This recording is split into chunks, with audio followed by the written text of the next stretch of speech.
आज पवित्र महाशिवरात्रि बा जागर सारा राज्यर प्रमुख शैवपीठ चलचंचल।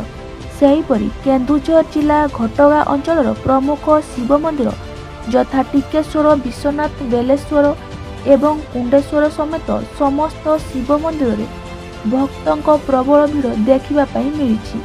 सेहीपरि आज बाबा कुंडेश्वर मंदिर में विशेष पूजा अनुष्ठित होइछि।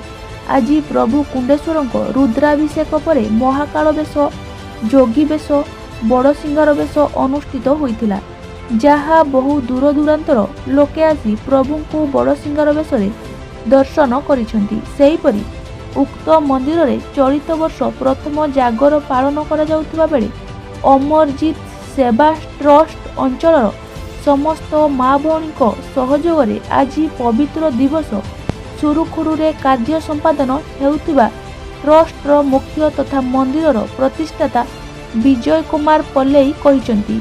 ता सहित आखपाख समस्त ग्रामवासी बेस खुशीर सहित सहयोग करिथिबा देखा जायछि।